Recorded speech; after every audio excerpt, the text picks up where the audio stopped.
Assalamualaikum warahmatullahi wabarakatuh. Perkenalkan, kami dari kelompok 4 yang beranggotakan saya sendiri Muhammad Faiz dan teman saya Rahmat Hidayat.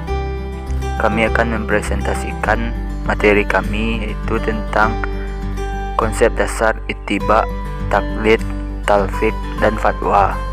Materi pertama, pengertian ittiba. Ittiba secara bahasa berarti mengikuti, sedangkan secara istilah ittiba adalah mengambil atau menerima perkataan seorang faqih atau mujtahid dengan mengetahui alasannya serta tidak terikat pada salah satu mazhab dalam mengambil suatu hukum berdasarkan alasan yang dianggap lebih kuat dengan jalan membanding. Tujuan ittiba. Tujuan ittiba adalah agar mukallafun dapat meraih keyakinan dan menyugesti dirinya untuk melakukan ajaran-ajaran agama tanpa keraguan sehingga menimbulkan keikhlasan dalam dirinya. Jenis-jenis ittiba. Jenis-jenis ittiba ada dua, yaitu satu, ittiba kepada Allah dan Rasulnya. Yang kedua, ittiba kepada selain Allah dan Rasulnya. Hukum ittiba. Para mukallaf wajib ittiba kepada Allah Subhanahu wa taala dan Rasulullah SAW sebagaimana firman-Nya yang berbunyi, Bismillahirrahmanirrahim.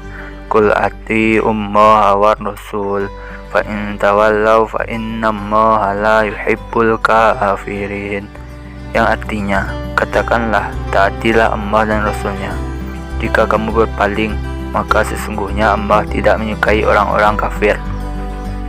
Kedudukan ittiba dalam Islam. Posisi ittiba kepada Rasulullah SAW mempunyai kedudukan yang sangat tinggi dalam Islam dan salah satu pintu seseorang dapat masuk Islam. Ittiba kepada Rasulullah SAW adalah salah satu syarat diterimanya amal. Ittiba merupakan bukti kebenaran cinta seseorang kepada Allah Subhanahu wa taala dan Rasulnya. Ittiba adalah sifat yang utama ulama, fuqaha, dan orang-orang yang saleh. Yang kedua, pengertian taklid. Taklid secara bahasa berarti mengalungi, menghiasi, meniru, menyerahkan, dan mengikuti. Sedangkan menurut istilah, taklid adalah menerima perkataan orang lain yang berkata, sedangkan si penerima tersebut tidak mengetahui alasan perkataan itu. Hukum taklid. Hukum taklid ada 3. Yang pertama, taklid yang diharamkan.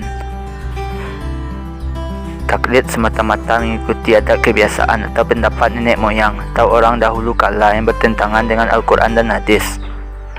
Taklid pada orang yang tidak diketahui bahwa dia pantas diambil perkataannya.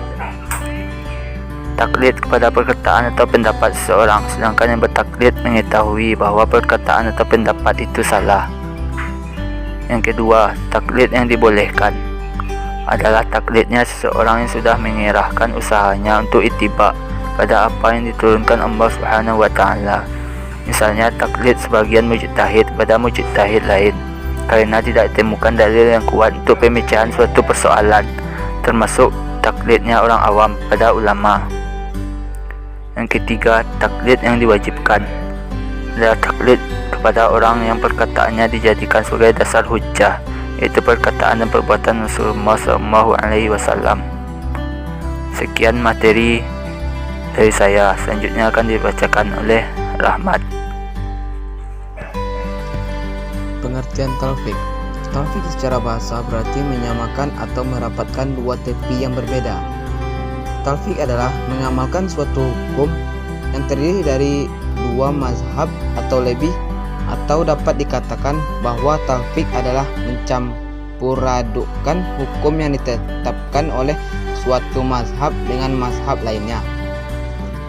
Ruang lingkup talfiq. Talfiq sama seperti taklid dalam hal ruang lingkupnya, yaitu hanya pada perkara-perkara ijtihad yang bersifat zaniyah, perkara yang belum diketahui secara pasti dalam agama. Adapun hal-hal yang diketahui dari agama secara pasti, maklumun minad dini bidarurah, dan perkara-perkara yang telah menjadi ijma' yang mana mengingkarinya adalah kufur, maka di situ tidak boleh ada taklid apalagi talfik. Hukum talfik. Dalam hukum talfik ulama terbagi kepada dua kelompok hukum talfik.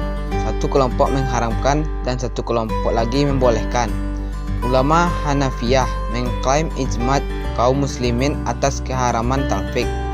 Sedangkan di kalangan Syafi'iyah hal itu menjadi sebuah ketetapan. Fatwa. Pengertian fatwa. Fatwa menurut bahasa berarti jawaban mengenai suatu kejadian atau peristiwa.